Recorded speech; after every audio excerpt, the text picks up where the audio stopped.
Mussolini ने नहीं की, बड़े बड़े महत्वाकांक्षी हुए वो नहीं कर सके, लेकिन ये भारत के 3 शरीर रूपी वस्त्र हैं जो आपस में मिलकर के जब एक हो जाते हैं तो सारे विश्व के ऊपर विजय प्राप्त कर लेते हैं। ब्रह्मा, विष्णु और शंकर।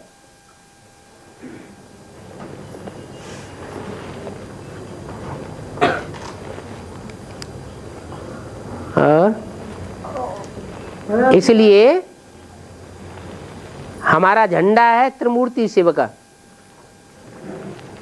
एक मूर्ति का नहीं, त्रिमूर्ति शिव। 3 मूर्तियां चाहिए, और शरीर छोड़ने वाली या सूक्ष्म वतनवासी नहीं, या निराकार नहीं कि 32 किरणें दिखा दो और 32 गुण दिखाई दिए जाएं। गुण साकार के होते हैं या निराकार के होते हैं? निराकार को तो कहा जाता है निर्गुण।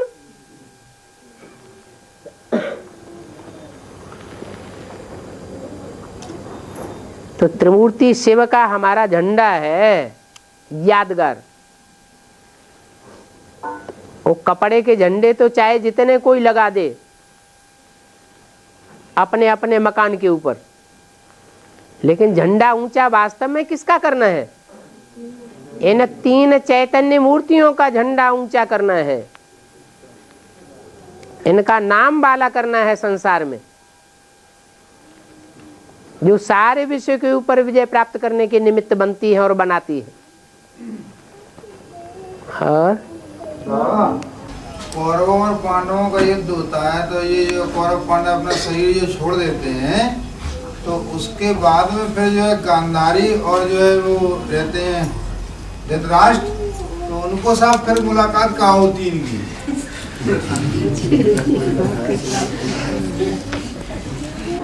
अगले ही जन्म में मुलाकात होती है। उसी जन्म में नहीं होती? वो तो स्वर्गारोहण कर गए। किस जगह होती है मुलाकात? इसी दुनिया में होगी, दूसरी दुनिया आती है क्या?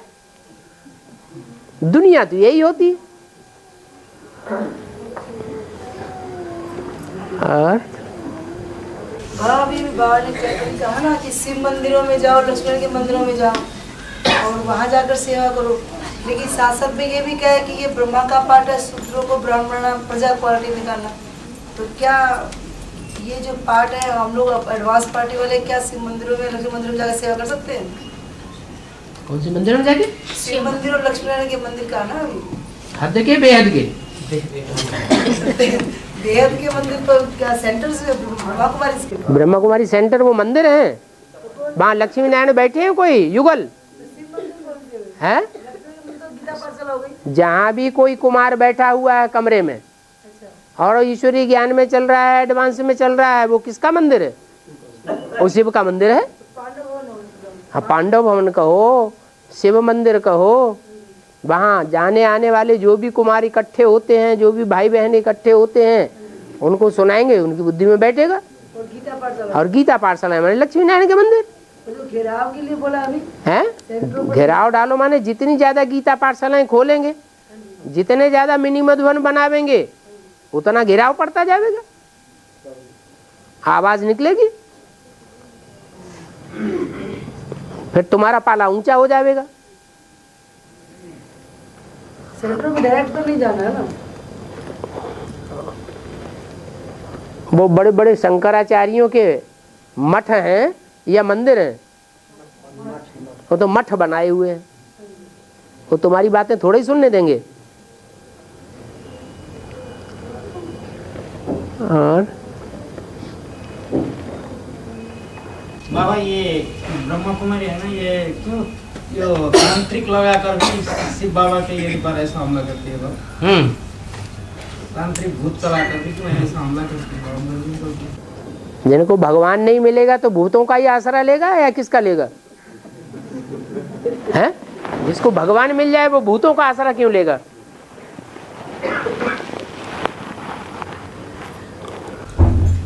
पर अभी देखने में ये आ रहा है कि बहुत मारती आत्मा होती है, जो वो भट्टी करने जाते हैं तो बहुत उमंग उत्साह में होते हैं, और यह मतलब क्लास में भी आते हैं तब भी। लेकिन ऐसी कोई आत्मा है क्या है, तो वो लोग उस समय भट्टी जब करते हैं वो मिलने नहीं देते, भट्टी करने नहीं देती कोई आत्मा। तो ऐसा भी कुछ पाठ चल रहा है क्या अभी?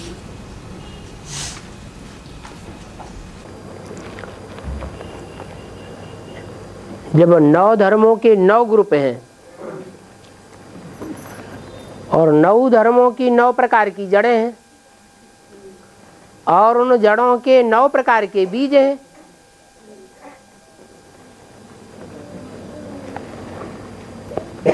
तो उनमें पहले बीज को बुद्धि में बैठेगा या जड़ों को बुद्धि में बैठेगा या पत्तों टहनियों को बुद्धि में बैठेगा? पहले बीज को बुद्धि में बैठेगा। और बीजों में भी अलग अलग 9 प्रकार की कैटेगरी के, 10 प्रकार की कैटेगरी के हैं। तो जो जिस कैटेगरी का है, बीज तो छोटे होते हैं या बड़े होते हैं?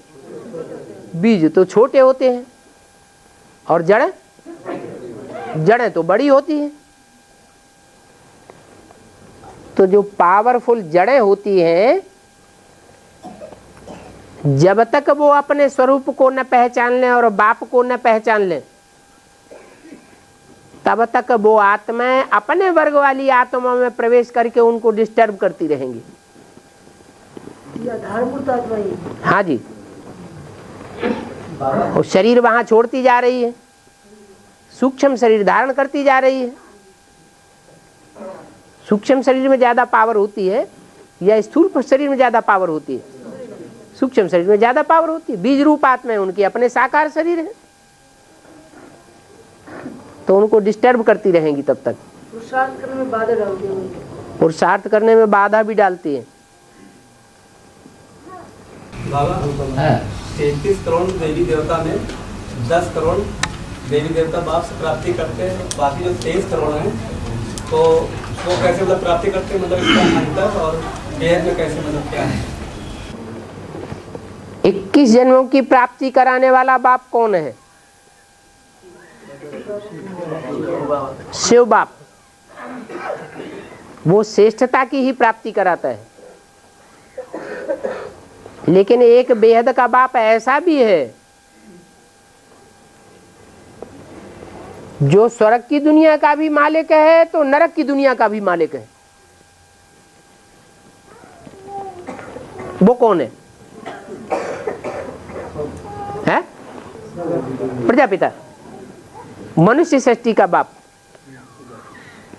जैसे और धर्म पिताएं हैं, अपनी अपनी प्रजा के पिता हैं, ऐसे ये भी अपनी प्रजा का पिता है। क्या शिव जिसका नाम है वो कल्याणकारी प्राप्ति ही कराता है, या कल्याणकारी 21 जन्मों के अलावा भी प्राप्ति कराने का निमित्त है, वो तो कल्याणकारी ही बनाता है। 21 जन्मों की प्राप्ति का शिव है निमित्त, और बाकी वो जिसमें प्रवेश करता है वो तो सबका बाप है। असुरों का भी बाप है और देवताओं का भी बाप है। तो 63 जन्म जो राजाइयां स्थापन हुई है या नहीं हुई है? या इब्राहिम के आने से ही राजा स्थापन हो जाती है? बुद्ध या क्राइस्ट के आने से ही राजा स्थापन हो जाती है क्या? नहीं, उनमें शिफ्ट ही नहीं है राजाई या राजधानी स्थापन करने की। इसलिए जो मनुष्य सृष्टि का पिता है वो ही सारी मनुष्य सृष्टि को, कोई धर्म की आत्मा हो, उनका फाउंडेशन डालने के निमित्त बनती है।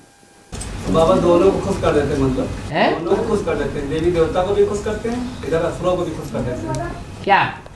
दोनों को ही प्राप्ति कराते हैं। अब बताया ना, जो श्रेष्ठ देवताएं हैं वो तो सतयुग त्रेता में ही हैं, लेकिन देवता धर्म को फॉलो करने वाली और जो आत्माएं हैं 23 करोड़, उनको प्राप्ति किससे होती है? प्रजापिता से। और और पुरुषार्थ अनुसार जो है 21 जन्म मिलते हैं, जैसा पुरुषार्थ किया जाता है संगम युग पर। और फिर बताते हैं उसके आगे जो 63 जन्म भी उन्हीं पुरुषार्थ अनुसार ही मिलते हैं क्या? 21 जन्म जो प्राप्ति होती है वो प्राप्ति करने के लिए जो हमने पुरुषार्थ किया है और पुरुषार्थ करने के लिए जो प्रैक्टिस की है वो प्रैक्टिस का मादा 63 जन्म में काम आता है। जिसने यहाँ 21 जन्मों की प्राप्ति के लिए तीव्र पुरुषार्थ किया है, तीव्र पुरुषार्थी के संस्कार जिसके अंदर भर गए, वो 63 जन्मों में भी कैसा पुरुषार्थ करेगा? तीव्र पुरुषार्थ ही करेगा। तप कर राज, राज कर नर का, फिर तप कर राज, राज कर नर का। एक ही जन्म में सिपाही से सम्राट बन सकता है। अगर तीव्र पुरुषार्थ करने के संस्कार यहाँ पैदा कर लिए तो कहाँ? संगम युग में। और बाबा हरा रंग और नीला रंग जो है विषैला बताया है, विषैला बताया है। हरा रंग और नीला रंग, इसका मतलब समझाइए। इब्राहिम को झाड़ के चित्र में हरा झाबा पहने हुए दिखाया गया है।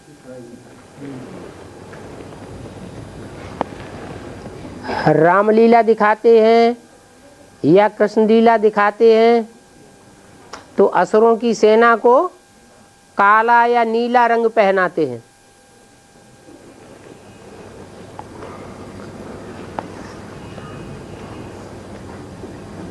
वैसे भी भांति भांति के सर्प होते हैं और उनका जो विष होता है वो भी इन्हीं रंगों का होता है। या हरा होता है या नीला होता है या काला होता है। इसलिए 3 रंग दिखाए जाते हैं। विशेष दुनिया कलयुग में भी ये 3 रंग वो यही है, यही रंग दिखाया जाता है। और वैसे भी कहते हैं सावन में जो अंधा हो जाता है आदमी, उसको क्या दिखाई पड़ता है बाद में? चारों ओर हरा ही हरा दिखाई पड़ता है। और बाबा मधुबन में एक महिला ने बाबा से मिलने के बाद उसने जाके अपने कमरे में आत्महत्या कर ली थी, तो ऐसा क्यों उसने किया बाबा?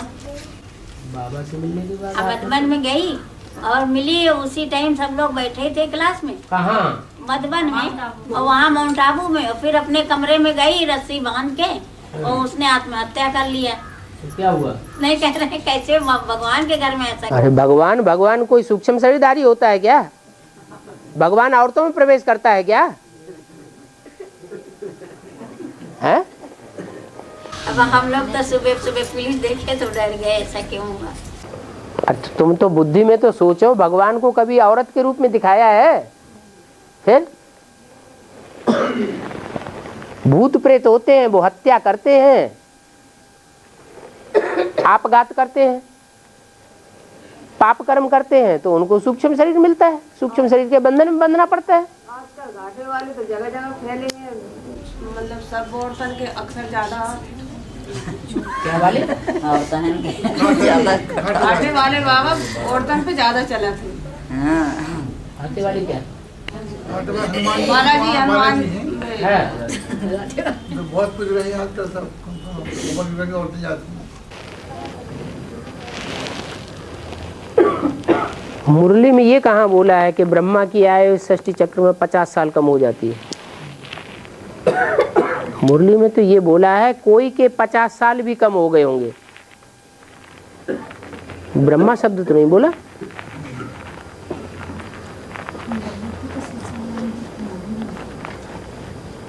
और वास्तव में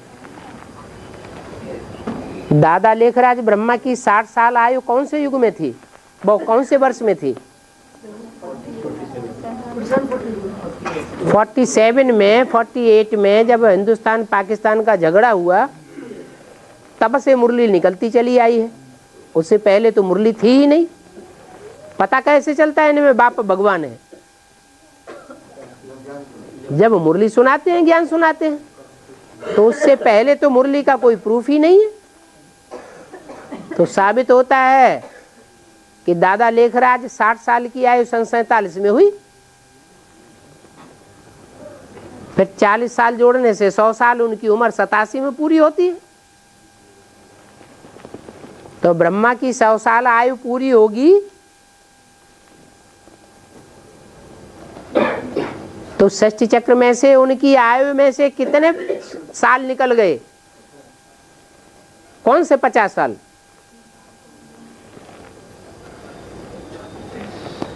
हैं?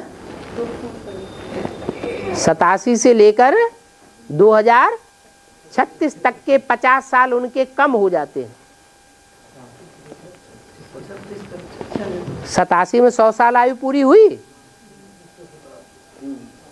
तो 1987 से लेकर के और 2036 तक संगम पूरा होता है, तो 50 साल उनके कम हो गए ना षष्ठी चक्र में से। इसीलिए कह सकते हैं। बाबा जैसे सन 2018-19 में संगम युगी कृष्ण की प्रतिष्ठा होगी, तो उसके साथ जो सतयुगी कृष्ण की मतलब होगा, तो सन 2018 से वो संपूर्ण बन जाएंगे। कौन? वो कृष्ण जो बेबी बच्चा बनने वाला होगा, जो सतयुग का पहला प्रिंस। पहले बाप प्रत्यक्ष होता है या बच्चा प्रत्यक्ष होता है? तो जो बाप है, जो संगमयुगी कृष्ण कहा जाता है, मेरा नाम शिव ही है, मेरी बिंदी का नाम शिव है, वो कभी नहीं बदलता। मेरी बिंदी के ऊपर ही नाम पड़ता है क्या? शिव। मेरी बिंदी का ही नाम शिव है। और जितनी भी आत्माएं हैं उनकी आत्मा का नाम नहीं है, क्या है का नाम है? शरीर का नाम है। तो कृष्ण नाम किसका है? शरीर का। तो भक्ति मार्ग में जो कृष्ण है और जिस कृष्ण की महिमा गाई हुई है, वो संगम युग का कृष्ण पार्टधारी है या सतयुग का पार्टधारी है? संगम युग कृष्ण का पार्ट जो है वो शास्त्रों में गाया हुआ है। संगम युग कृष्ण के साथ कंसी जरा सिंधी है, ब्रह्मा की सोल के लिए कहाँ है? लेकिन आत्मा तो उनकी है ना, ब्रह्मा की। प्रदेश में नाम किसका होता है? देहधारी का नाम होता है या आत्मा का नाम होता है? देहधारी का नाम होता है। तो संगम युग में कौन देहधारी है? राम वाली आत्मा। इसलिए बोला है next to God is Krishna. तो कौन सा कृष्ण? सतयुग का या संगम युग का? अब एक आत्मा नेक्स्ट टू शिव होगी या दो आत्माएं नेक्स्ट टू शिव होंगी? फिर कौन सी आत्मा है नेक्स्ट टू शिव? राम वाली आत्मा नेक्स्ट टू शिव है, वो ही है संगम युगी कृष्ण। इसलिए 4 नाम बोले हैं नेक्स्ट टू गॉड में। Next to God is Krishna, next to God is Prajapita, next to God is Narayan, next to God is Shankar. माना शंकर कहो, नारायण कहो, कृष्ण कहो, प्रजापिता कहो, ये एक ही व्यक्तित्व के नाम हैं, अलग अलग। और ये संगम युग में होते हैं। और बाबा है जैसे बताया है कि क्रिश्चियन धर्म का गुण बताया ठंडा क्रोधी, ठंडा क्रोधी बताया क्रिश्चियन धर्म का पहचान। अगर कोई आत्मा एडवांस में चलती है, उसके अंदर ये लक्षण दिखाई देते हैं, तो क्या वो क्रिश्चियन धर्म की आत्मा है या कन्वर्ट हुई आत्मा है? थोड़े समय के लिए वो लक्षण दिखाई देते हैं और ज्ञान और योग के फोर्स से फिर वो गायब हो जाते हैं। तो कौन से धर्म की हुई? तो कन्वर्ट हो गई ना। है? तो थोड़े समय कन्वर्ट रही होगी या ज्यादा समय? वो तो जितना लंबे समय वो लक्षण दिखाई दे उतना लंबे समय शूटिंग हो रही है। जब वो लक्षण गायब हो जाए तो खत्म। जैसे मान लो ज्ञान में चलने के बाद भी कोई बात कोई विपरीत होती है, अगर हम उसको सहन करते हैं तो क्या भक्ति मार्ग की शूटिंग है क्या ज्ञान मार्ग की? कोई बात होती है हम सहन करते हैं। जैसे मान लो कोई श्रीमत के बरखिलाफ बात है, उसके विपरीत है, लेकिन हम श्रीमत मान के उसको चलते हैं, तो क्या ये भक्ति मार्ग की शूटिंग है? सीमत के ऊपर चलने वाले को भक्ति मार्ग कहा जाता है। सबको मान ले, जैसे कोई भक्ति मार्ग की बात कर रहा है, हाँ। एडवांस में चल रहे हैं, लेकिन वो भक्ति मार्ग की बात कर रहा है, उसको मान ले, उसको मतलब तो वो भक्ति माना जाएगा या हम भक्ति मार्ग की बात को क्यों स्वीकार करें जब भक्ति मार्ग को मुर्दाबाद करना है? कुछ नहीं बोलेगा, कुछ नहीं बोले हैं? वो जाति कर रहे हैं, कुछ नहीं बोल रहे हैं, कुछ नहीं बोले माने एक कान से सुना दूसरे कान से निकाल दिया। हम नहीं ध्यान देते, याद भी नहीं करते उसने क्या कहा, जानते हैं फालतू बक बक कर रहा है। तो भक्ति मार्ग की हम क्यों शूटिंग कर रहे हैं? साक्षी होकर के उसकी बात सुन ली, जानते हैं अंदर से ये भक्ति मार्ग मुर्दाबाद होने वाला है। अगर नहीं अंदर समा सकते हैं, बार बार याद आती है तो बाप को बता दो। और एक पत्नी चलती हुए ज्ञान में और पति चलता हुए भक्ति में, तो दोनों में खटपट होती, उन्हें क्या किया जाए? हिसाब किताब पूरे किए जाए। 63 जन्म में उसने अच्छा काम किया होगा उस आत्मा ने, और हमने बिगन डाला होगा, तो वो हिसाब किताब पूरा नहीं होगा। हम तो फायदे में ही हैं। वहां हमने बुरा काम किया भक्ति मार्ग में, उसने हमको रोका, है ना? तो हमने बुरा काम किया, उस समय हमारा 1 गुना पाप चढ़ा कि नहीं? और अब हम हैं यहाँ संगम युग में। अगर वो हमारा अपोजिशन करता है और हम भी उसका अपोजिशन करें तो 100 गुना हमारा चढ़ जाएगा। इसलिए बड़े प्यार से हिसाब किताब पूरा करते रहें। अरे हम तो हल्के हो रहे हैं। उसका 1 गुना रहेगा, ज्ञानी का 100 गुना हो जाएगा। ज्ञान में चल रहा है, कह रहा है हमको भगवान मिला है, तो जानकार है ना। बाबा कोई जो बार बार परेशान करे रहा है तो बच्चे क्या करे? परेशान वो होता है जो आत्मिक स्थिति की शान में नहीं रहता। जो सदैव आत्मिक स्थिति की शान में रहने वाला है उसको कोई परेशान नहीं कर सकता। देवान में रहने वाले को परेशानी होती है।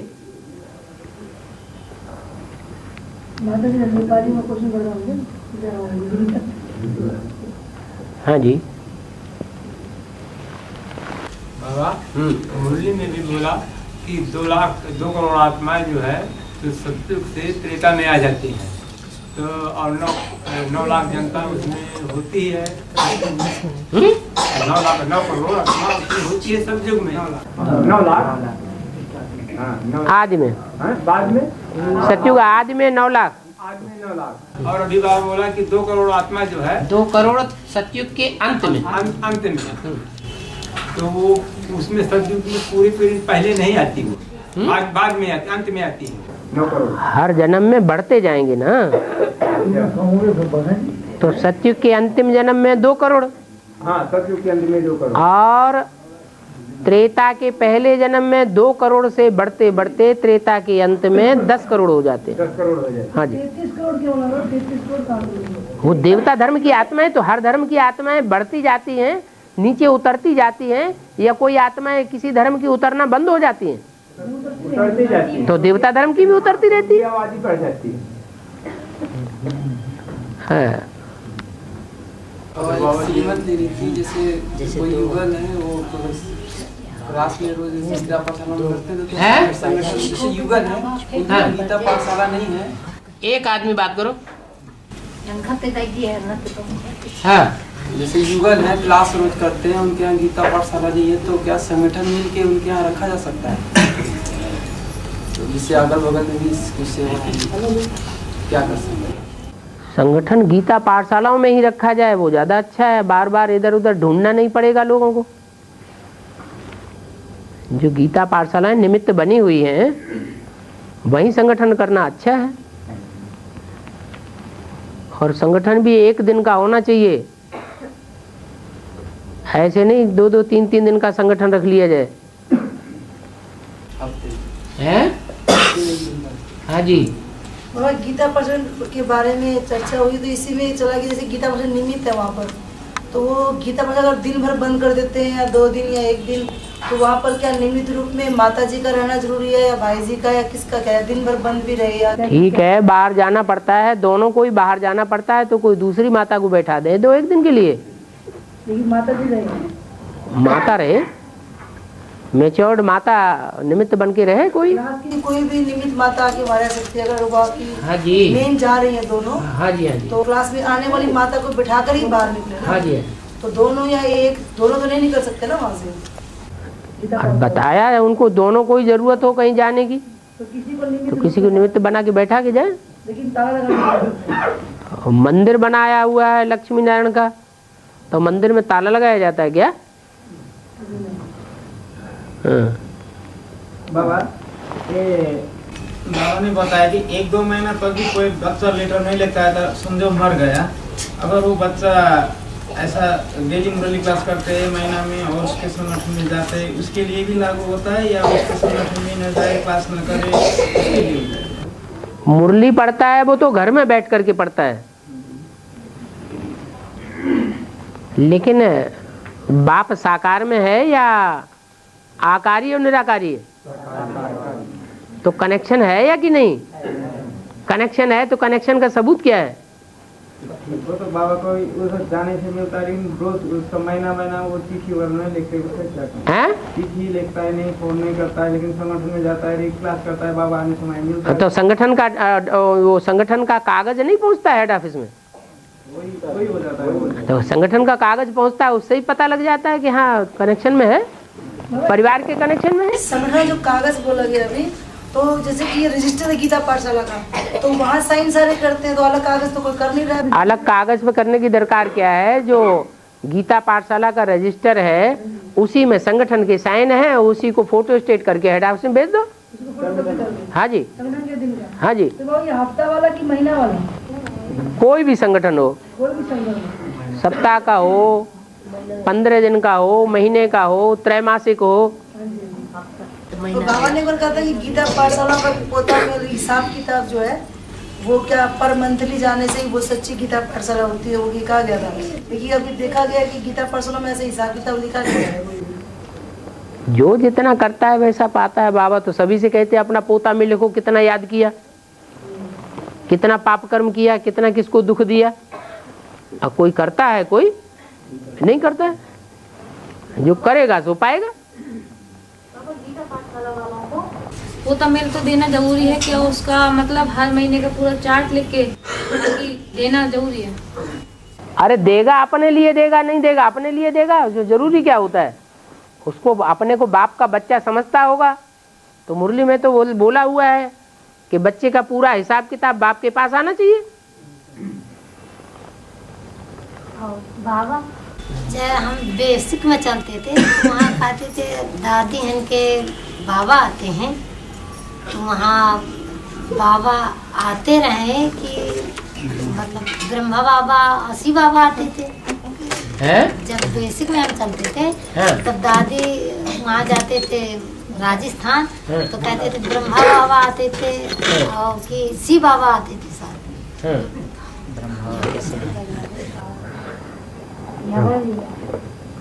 ब्रह्मा बाबा आते थे कि शिव बाबा आते थे? ब्रह्मा बाबा शिव बाबा दोनों आते थे। ब्रह्मा बाबा शिव बाबा पतित तन में आता है कि पावन तन में आता है? हैं? पावन तन में आता है? शिव बाबा पतित तन में आता है या पावन तन में आता है? उसको बोल लेना ना माता। शिव बाबा पतित तन में आता है या पावन में आता है? पावन में आता है। तो सन्यासियों के तन में आना चाहिए, कन्याओं के तन में आना चाहिए। आता है तो पतित में आता है या पावन में? है? अरे मुंह से बोलो ना, कंफ्यूज क्या आएगी बात? अरे शिव बाबा पतितों को पावन बनाने आता है या जो पहले से ही पवित्र है ऋषि मुनि सन्यासी उनको पवित्र बनाने आता है? तो किस में आएगा? पतित में, पतित तन में आएगा या पावन तन में आएगा? पतित तन में। गुलजार दादी जो है वो बचपन से ही ब्राह्मण जीवन में पली है, आश्रम में रह रही है बचपन से ही, तो पवित्र कन्या है या पवित्र कन्या है? हैं? पवित्र तन है, तो पवित्र तन में शिव बाबा आवेंगे? इतनी सी बात, रोज जो मुरली में बात आती है उसी बात को भूलेंगे तो कैसे काम चलेगा? लेकिन बाबा वो शरीर तो मूतपली से बना हुआ है ना। तो क्या हुआ? मूतपली से तो बना हुआ जरूर है, लेकिन जो शरीर है वो पतित कर्म किया है उसने। फिर एक वो है मूतपलिती, तो सब हैं, लेकिन मूतपलिती कर्म कर रहे हैं, और एक है कन्या जिसको अनुभव ही नहीं है उस बात का। सन्यासी भी पांव पूजते हैं, सन्यासियों की दुनिया पांव पकड़ती है, और सन्यासी कन्याओं के पांव पकड़ते हैं। क्यों? पवित्र तन है ना। तो शिव बाबा पवित्र तन में आता है या पतित तन में आता है? पतित तन में आता है। एक पूरी बाबा ने बोला है, भोलानाथ लौली बाप, भोलानाथ लौली बाप को यथार्थ रूप में कोई नहीं जानता। हाँ।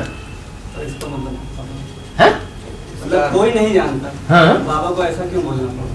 साथ में रहने वाले भी नहीं जानते, इतना ही बोलते हैं। तो जानता है कोई क्या? जितना जानेगा उतना ही पावेगा। कोई नहीं जानता ये बोला ना। और कोई नहीं जानता यथार्थ रीति कोई नहीं जानता। अभी तक एक ने भी नहीं जाना। अगर एक ने भी नहीं जाना तो एक भी अभी नारायण नहीं बनेगा। जब पूरा जानेगा तो नारायण बन जाएगा। बाबा जैसे तो क्या पाठ के बारे में है? जानने का अर्थ क्या हुआ कि पाठ के बारे में, जो बाबा का यथार्थ रीति पाठ है उस पाठ के बारे में बोला गया। बीज है तो बीज में सारे वृक्ष का ज्ञान होना चाहिए या नहीं होना चाहिए? होना चाहिए। तो सारी सृष्टि का पिता है तो उसकी बुद्धि में सब बच्चों का पूरा अनेक जन्मों का सारा हिसाब किताब बुद्धि में आना चाहिए कि नहीं आना चाहिए? आना चाहिए। फिर बाबा ने कहा 84 जो सीढ़ी है, ये सीढ़ी का चित्र, इसके सामने बैठ कर के तुम देखो, इसको समझो। वह ये सीढ़ी के सामने बैठ कर क्या देखो समझने के लिए बोला? क्या देखो क्या समझो? सीढ़ी के सामने बैठ जाओ तो इसको उठ करके, हाँ उसको देखो। हाँ अच्छा, सीढ़ी के ऊपर बैठ जाओ।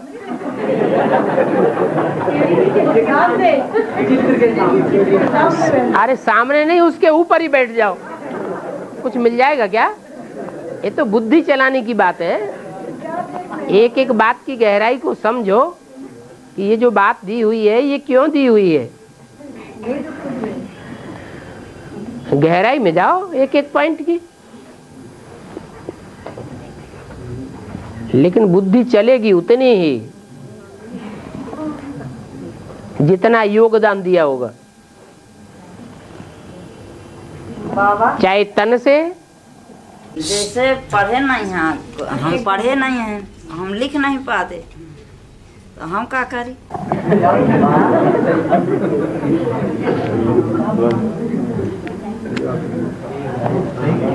दुनिया के कोई भी काम आदमी करता है या जानवर करते हैं?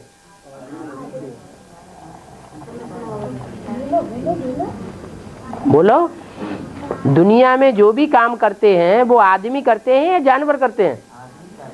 तो आप आदमी हैं, कौन है? आप पढ़ लिख नहीं सकते? अरे तुम पढ़ाते हो तो पढ़ो फिर। बाबा मुरली में हुआ है कि नई दुनिया में आना जाना करते हो है, तो कहाँ की बात? किन से बोला है? कौन से बच्चों को बोला है? तो जिनको बोला है वो आना जाना करते होंगे। बाकी नहीं करेंगे क्या आना जाना? हैं? करेंगे, ये थोड़े कहा करेंगे, ये कहा करते हो। हैं? तो क्या अष्टदेव के घर वाले कोई नहीं जा सकते नई दुनिया में? ये जो बाहर है और उस गिनती में नहीं है, तो क्या वो आना जाना नहीं? अगर अष्टदेव के बराबर की गिनती में है तो या तो अष्टदेवों में से उनकी प्रजा होंगे। जो अष्टदेव हैं वो राजा क्वालिटी की आत्माएं हैं या प्रजा क्वालिटी की आत्माएं हैं? राजा क्वालिटी की आत्माएं हैं।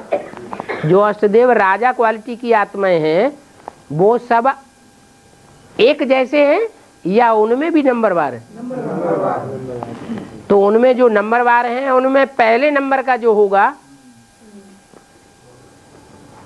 वो पहले नई दुनिया बनाएगा या सब नई दुनिया एक साथ बनाएंगे? पहले नंबर वाला पहले अपना संगठन तैयार कर लेगा, प्योरिटी यूनिटी बना लेगा। तो जिसकी जो दुनिया बन गई वो तो अंदर ही रहेंगे या बाहर निकलेंगे? वो तो अंदर रहेंगे। बाकी जो 7 हैं वो आना जाना करते होंगे।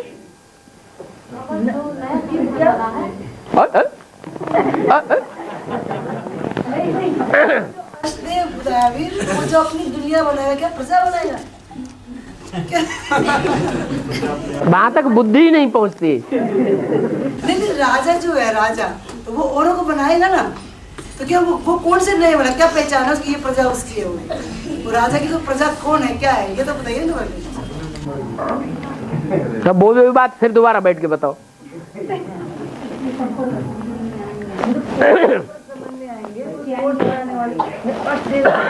आठ देव हैं तो वो एक ही धर्म से कनेक्टेड हैं या सब अलग अलग धर्मों में जाके आखिरी जन्म में गिरते हैं?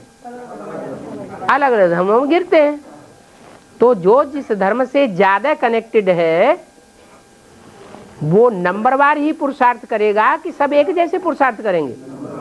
नंबरवार पुरुषार्थ करेंगे। उनमें कोई अव्वल नंबर होगा या नहीं पुरुषार्थी?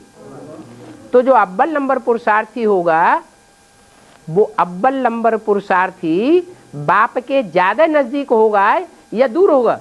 औरों के मुकाबले और सप्त देवों के मुकाबले ज्यादा नजदीक हो। जो ज्यादा नजदीक होगा बाप के वो पहले अपना संगठन तैयार कर लेगा या दूसरे तैयार कर लेंगे? बाबा ये अष्टदेव है ना बाबा, वो तो अनेक धर्म के नहीं होते, एक ही सूर्यवंशी होते हैं। एक ही सूर्यवंशी होते हैं, लेकिन आखिरी जन्म में अलग अलग धर्मों में जाके गिरते हैं या नहीं? गिर जाते हैं। इसका मतलब उनका उस धर्म से विशेष कनेक्शन रहा ना, तब तो वहां जाके गिरे। वहां जाके नाक रगड़ी, वो लगाव साबित होता है ना विशेष। तो वही धर्म की आत्माएं जो हैं, अलग अलग धर्म की आत्माएं 83 जन्म तो सूर्यवंशी पुरुषार्थ में रहती हैं, बाकी आखिरी जन्म में उनको माया गिरा देती है। तो एक जन्म का जो पुरुषार्थ है वो नीचा हो जाता है। 83 जन्म तो सूर्यवंशी बन के रहे, सूर्य के फॉलोअर रहे, सूर्य के सहयोगी रहे। आखिरी जन्म में माया ने उनको गिरा दिया। तो उनमें जो कैटेगरी है इनकी एक ही है या सबकी अलग अलग कैटेगरी हो जाती है? अलग अलग कैटेगरी हो जाती है। तो वो जो भी 8 देवताएं हैं उनमें अव्वल नंबर भी कोई होगा या नहीं होगा?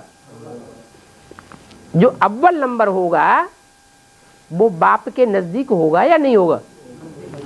जो बाप के सबसे नजदीक होगा उसका संगठन पहले तैयार हो जाएगा।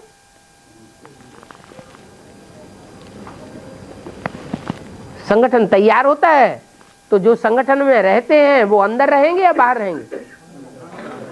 अंदर रहेंगे। और बाकी 7 बाहर होंगे।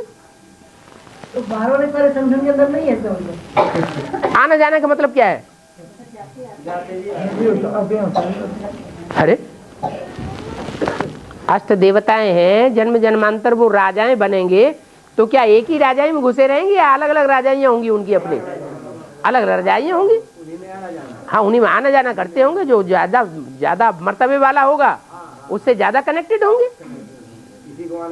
हाँ? हाँ। तो क्या वो सारी सनातन धर्म के बीज हैं या और भी धर्मों के बीज इकट्ठा है वहाँ पर? हो सकता है अगर और धर्मों के बीज होंगे तो वो बाद में प्रत्यक्ष हो जाएंगे। अभी तो फाउंडेशन पड़ रहा है। जब नींव खोदी जाती है, मकान की खोदी जाती है नींव, तो नींव में पत्थर डाले जाते हैं ना, धचाका मारा जाता है, तो कोई पत्थर इधर उधर खिसक जाता है कि नहीं खिसक जाता है? तो जो खिसकने वाले होंगे वो खिसक जाएंगे, हाँ, जो जाम होने वाले होंगे वो जाम हो जाएंगे। हाँ, उनकी क्या चिंता, फाउंडेशन पड़ रहा है। अभी स्वर्ग थोड़े ही बन गया, ऐड होते जा रहे हैं। नए संगठन में क्या सिर्फ कन्याएं भर भी जा सकती कि माता भाई सब लोग मतलब नए संगठन में जा सकते हैं? भाई लोगों को दुर्योधन दुशासन बता दिया सो पूछ रहे हैं, उसमें बैल भी घुसेड़ देंगे तो क्या हाल होगा? तो माताएं भी जा सकती हैं? क्यों नहीं जा सकती? अच्छा पार्ट बजाएंगी तो क्यों नहीं जाएंगी? हैं? हाँ हाँ, जो जाएंगी वो ही जाएंगी जो जाने योग्य होंगी। हाँ। पिछले कल्प में कोई भी आत्मा जिस तरह का पाठ बजाती रहती है, आने वाले कल्प में भी उसी तरह का बजाएगी कि पुरुषार्थ? अरे पूरे कल्प की बात क्यों कर रहे हो? इस जन्म की ही बात करो ना।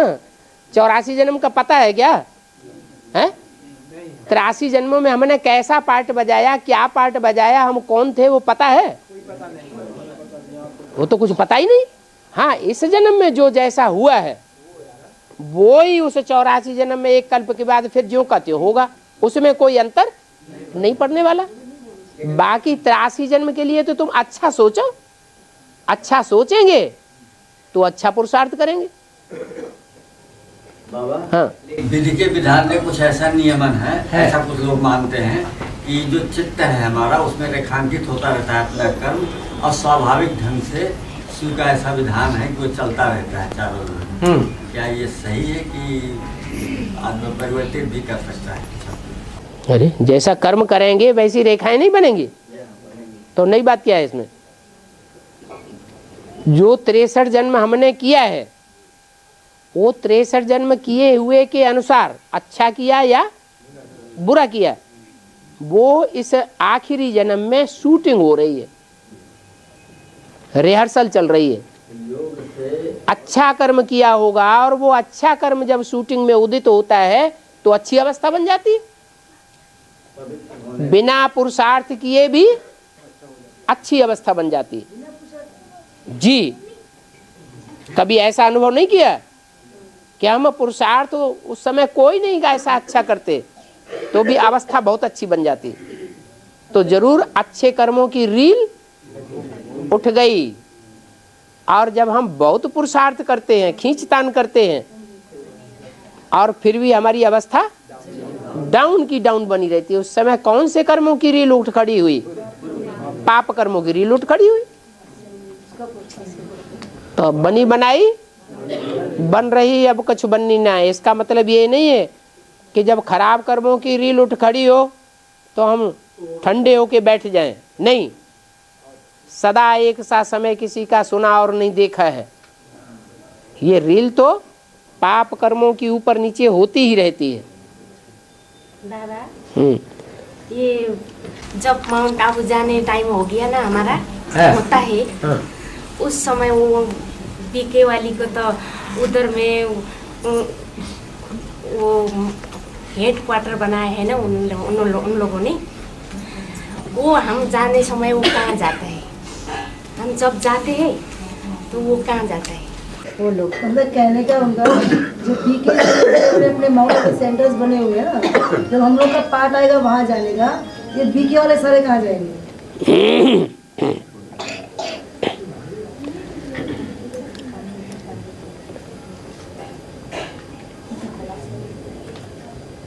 बाबा गृहस्थियों को पढ़ाने आया है या सन्यासियों को पढ़ाने आया है? हैं? वहाँ माउंट आबू में जो बैठे हुए हैं वो सब गृहस्थी हैं या सन्यासी हैं? हैं? सन्यासी हैं। विविचारी दुनिया सन्यासी बनाते हैं या गृहस्थी बनाते हैं? अपना घरघाट छोड़ लेते हैं और दूसरा घरघाट जमा देते हैं, तो विविचारी दुनिया बनाने वाले हुए ना। तो ऐसे जो विविचारी दुनिया बनाने वाले हैं वो दूसरे जितने भी धर्म हैं वो सब विविचारी हैं और सन्यासी हैं। वो बाप की गृहस्थी में न रह पाते हैं और न बाप की गृहस्थी में पनप पाते हैं और न उसमें सहयोग दे पाते हैं। ऐसा आप शरीर छोड़ छोड़ के परम धाम जाएंगे। बेसिक नॉलेज में भी ऐसे ही है। गीता में तो बहुत स्पष्ट रूप से कहा कि कर्म संन्यास हो ही नहीं सकता। कर्म सन्यासी की बात यहाँ थोड़ा ही हो रही है। यहाँ तो ये बात हो रही है कि सन्यासी बनकर के कौन पुरुषार्थ कर रहे हैं और गृहस्थी बनकर के कौन पुरुषार्थ कर रहे हैं। बाबा ये अभी तो विज्ञान भी ऐसा करने लगे कि 2030 में ये सारा दुनिया का विनाश हो जाएगा। ये मनुष्य ने बनाया हुआ दुनिया तो अभी से विनाश हो जाएगा। 2030 में कोई मनुष्य बचा नहीं सकते का जो विज्ञान अभी तो दे रहा है। बाबा ये क्या विज्ञान भी तो कहाँ से देता है? और बोला है उससे 2030 से ऐसे शुरू होगा 12 वर्ष ये भी दिया है। अब हम मनुष्यों की जो बनाई हुई चीज है उस पर विश्वास क्यों करते हैं, उसकी बात क्यों उठाते हैं जब हमें भगवान मिल गया? जो सच्चाई है वो भगवान ने हमको पहले बता दी या मनुष्य जो साइंस इजाद कर रहे हैं वो बता रहे हैं? वो तो बाद में बताएंगे, उनको असलियत बाद में पता चलेगी। हमको तो असलियत पहले ही मालूम पड़ गई। विनाश होता है वैसा पूरा टीवी में सीन देखा करके खा रहे थे आज तक। ऐसा ऐसा करके विनाश होगा पूरा जैसे बाबा ने मुरली वाला वैसे तरफ से दिखाया था सारा पूरा जैसा पूरा समुद्र से हिला रहा था, ऐसा तूफान उठ रहा था, आग जल रहे थे, ऐसे पूरा ऐसा देखा, बड़े बड़े मकान डल रहे थे। ऐसे हो जाएगा, मनुष्य ने ऐसा बनाया। अभी इसका विनाश का कारण भी मनुष्य ही बन जाता है। ऐसे लिखा। ये भारतवासियों की खासियत है कि भगवान भी आ जाए तो उसकी बात नहीं मानेंगे और जब विदेशी वही बात निकालेंगे तो चारों तरफ ला ला ला ला ला करते फिरेंगे। देखो देखो देखो देखो ये सच्चाई निकली। बाबा हाँ। ये भक्ति मार्ग में बड़े बड़े भगवान है, जैसे साईं बाबा क्या क्या क्या बोलता है, ये श्री श्री रविशंकर, ये भी अष्टदेव में गति होगा बाद में। इन्होंने स्वर्ग बनाया, इन्होंने स्वर्ग बनाने में भगवान का सहयोग दिया। इन्होंने एक व्यापी भगवान माना तो फिर अष्टदेव में कहां से आ जाएंगे? बाबा उनको भगवान का पहचान है कि नहीं? किनको? वो ये धर्मगुरु उन धर्म गुरुओं को तो छोड़ दो, और माउंट आबू में जिनको समझे बैठे उनको पहचान है। जब उनको ही पहचान नहीं है तो बाहर की दुनिया के तो बात ही छोड़ दो। बाबा सर्प तो बहुत बार खाल छोड़ता है, हैं? सर्प तो बहुत बार खाल उतारता है। क्या? सर्प अपना हाँ कई बार कहते यहाँ प्रैक्टिस कराए जाते हैं। 84 जन्मों की सड़ी हुई खाल है, इनको श्याम कहा जाता है। तो 84 जन्म की कहाँ खाल सड़ी हुई होती है? 21 जन्म भूल गए? मुरली में है 84 जन्म सड़ी हुई खाल होती है। हाँ तो गलत है बात। 84 जन्म की तो सड़ी हुई खाल होती नहीं, 21 जन्म की तो अच्छी खाल होती है। वो सड़ी हुई नहीं कहेंगे उसको, 63 जन्म की सड़ी हुई खाल बोलो। हाँ इनको श्याम कहा जाता है। हाँ जी, तो श्याम कहा जाता है। और सुंदर? अरे श्याम कहा जाता है तो सुंदर भी किसको कहा जाता है कि नहीं? है? श्याम और सुंदर ये गायन कहाँ का है? तो श्याम और सुंदर जो गायन है संगम युग का, वो संगम युग में क्या पार्ट है जो श्याम भी है और सुंदर भी है? ब्रह्मा कुमारियां तो उसका अर्थ ये बता देती हैं कि दादा लेखराज अभी श्याम है और सतयुग में जन्म लेगा तो सुंदर होगा। तो ये श्याम सुंदर एक आदमी का नाम है, एक व्यक्तित्व का, पर्सनालिटी का नाम है, या दो का नाम है? तो ये तो साबित नहीं होता कि इस जन्म में श्याम है, अगले जन्म में शरीर से बच्चा बन के जब जन्म लेगा तो सुंदर होगा। तो श्याम सुंदर कहाँ हुआ? हाँ, उसी जन्म में संगम युग में पहले श्याम और बाद में सुंदर पार्ट बजाए, सुंदर हो गया। बाबा एक बात है, ये आदमी मर जाता है तो गौ को दान करके पवित्र होता है, ये गृहस्थी में ये क्या है, इसका सच क्या है? मर जाता है तब दान करता है कि जिंदा रहते ही दान करवाते हैं? दान करता है मरने वाला होता है? हाँ, इसका क्या है? ऐसा मनुष्य कोई दुनिया में होता है जिसके पास कोई जीवन में गऊ न आई हो? है? गैया किसको कहा जाता है? तो जिन कन्याओं माताओं के ऊपर आधिपत्य रखा है, जब देहभान से मरना है तो गाय को, अब हमारा काम पूरा हुआ, हमें जरूरत नहीं है दे दो, अर्पण कर दो।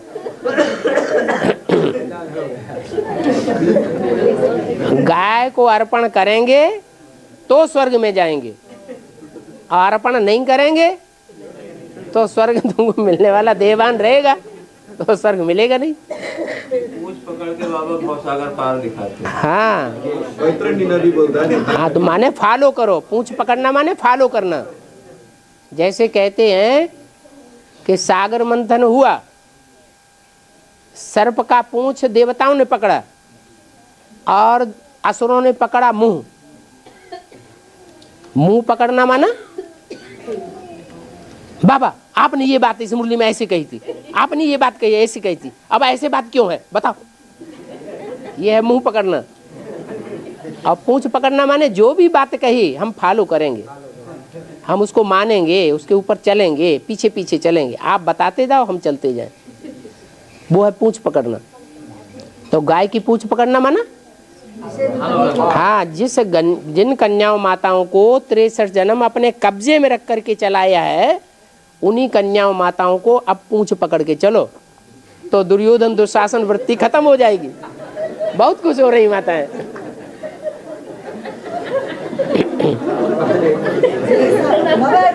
सब पुरुष क्वालिटी है, माता की खुश हो रही है।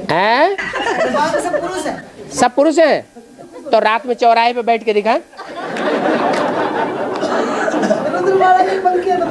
हाँ हाँ, पुरुष है लेकिन स्त्री चोला तो है, तो जो चोला है उसकी लाज रखनी पड़ेगी कि नहीं है? बाबा सीढ़ी के क्षेत्र में जो है, जैसे बताया कि अपने अगर पार्ट को नहीं जानता है 84 जन्मों के, तो वो बुद्धू है। और जो है अभी जो चर्चा हुई तो उसमें ये हुआ कि पिछले पुराने जन्मों को जानते भी हो,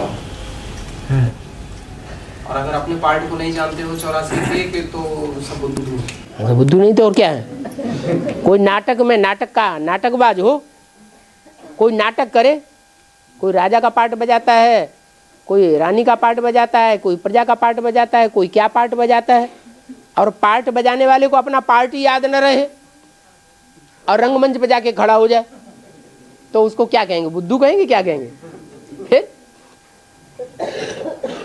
बाबा, हाँ, 2 साल हो गए हमको भट्टी करी और हमारे पति मना करते हैं यहाँ आने से, आपके पास मिलने से।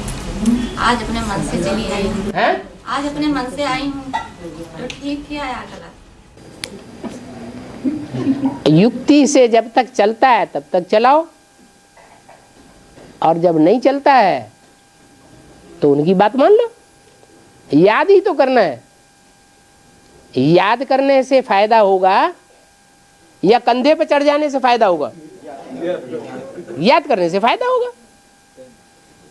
बाबा, हाँ, जी, मतलब शुरू में संस्कार होता है? मतलब संस्कार होता है,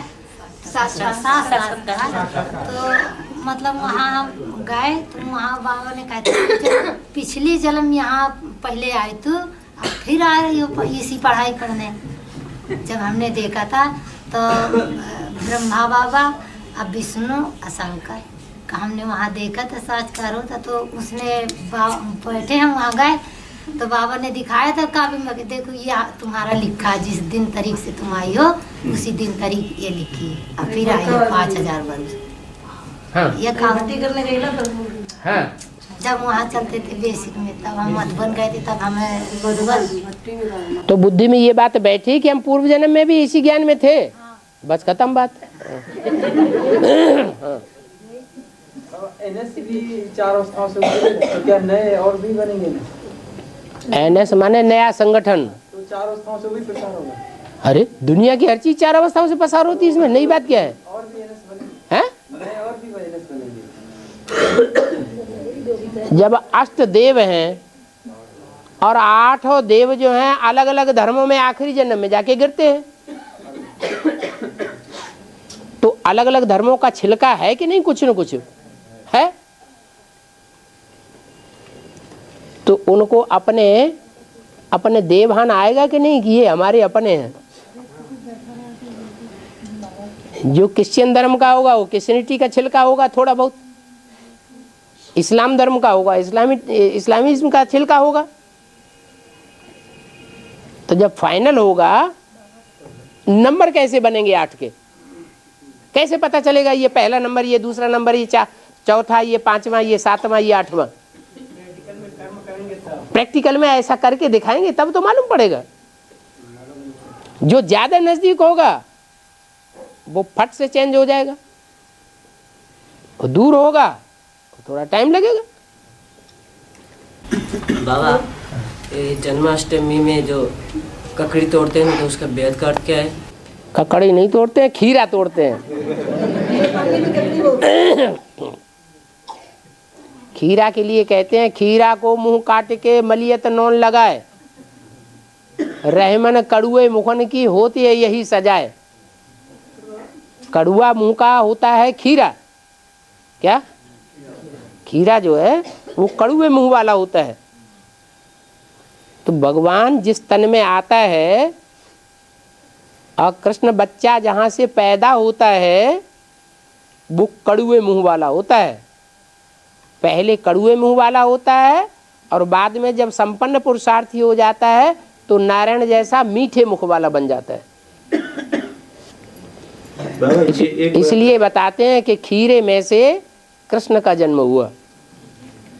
हाँ, ये एक बात है, जन्माष्टमी के दिन में जन्मने जो बच्चा जन्म लेता है उसको माँ बाप ने ये कृष्णा है, ये कृष्णा है बन के बोल के उसको बहुत उत्साह करता है। ये सत्य है? तो कृष्ण होता है क्या? हर एक बच्चा कृष्ण हो जाएगा? हाँ है। बॉम्बे में वो मटके फोड़ते हैं उसका याद रखिए। अरे इसमें नई बात क्या है, जब जब संगम युग आता है तो संगम युग में ऊंची स्टेज में जाकर के बुद्ध रूपी मटकी फोड़ी जाती है। जो पत्थर बुद्धि है उनकी पत्थर बुद्धि तोड़ के